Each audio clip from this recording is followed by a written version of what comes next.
Bonjour à tous, Tanya du 25 Shvat, Shana Pshuta. Donc jusqu'à présent, on parlait de la tristesse, de mauvaises pensées, des choses qui étaient mal, mais aussi également sur des choses permises.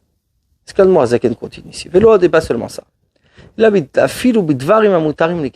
des choses permises complètement.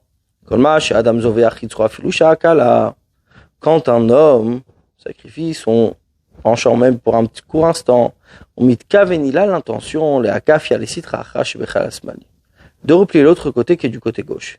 Kegon par exemple, il désire manger, il retarde son repas, la kharsha, d'une heure au pachot ou moins. À ce moment-là, il étudie la Torah.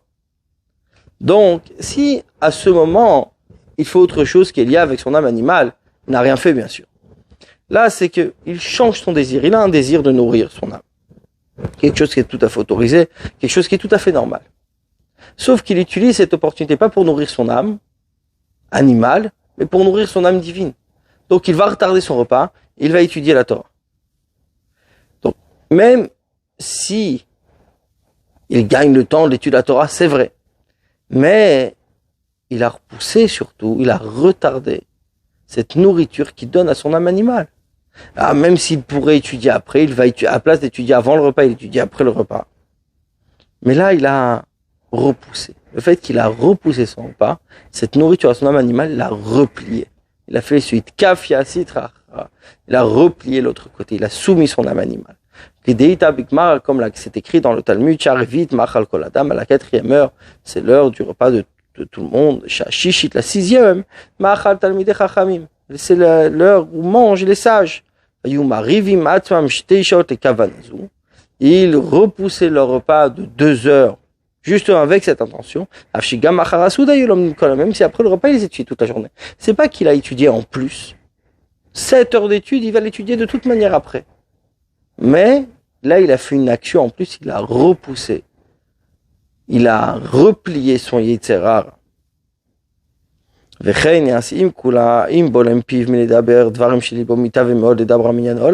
S'il ferme sa bouche de parler des choses qu'il désire, choses du monde, de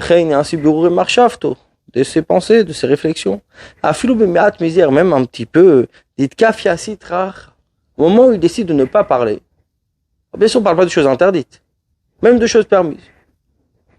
Mais il replie là, l'autre côté des têtes en bas, et s'élève l'honneur de Dieu et toute sa sainteté en haut énormément. C'est-à-dire, à chaque fois qu'il retarde un désir matériel, il est en train de replier la citrache à l'autre côté et il élève l'honneur de Dieu dans les mondes spirituels. Et de cette sainteté-là, il y a une grande sainteté qui découle et qui est attirée sur l'homme, les matins en bas, les sayos yuarav, afin de l'aider d'une grande aide, et puissante, la avodat pour son service, béni soit-il. Ce que nos sages disent, Adam, un homme se sanctifie un peu en bas, d'en haut le sanctifie beaucoup. C'est-à-dire, puisque lui a élevé l'honneur de Dieu là-haut, on lui donne, on l'aide, et justement, on le sanctifie beaucoup. À part le fait qu'il accomplit la mitzvah positive de la Torah de Vid Kaddish, vous sanctifierez, etc. Quand il se sanctifie avec ce qui est en plus.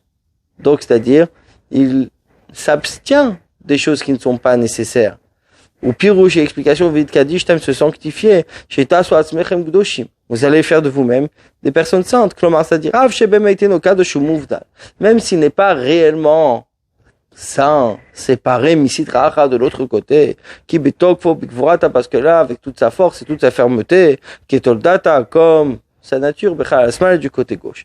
Actuellement, chez Koveshitro, il arrive à contenir son yetzer.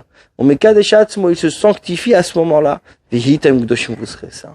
Dieu lui donne une force en plus. Klomar, c'est-à-dire, sauf Oliot Kadosh ou Mouvdal Behemet Masitra. En fin de compte, il sera réellement séparé de l'autre côté, à l'idée, du fait qu'on va le sanctifier beaucoup de là-haut. Donc Dieu lui rend une sanctification. Et Dieu l'élève. On va l'aider à renvoyer ces sitrara, cet autre côté de son cœur, petit à petit. On va l'aider à le chasser complètement. Bonne journée à vous.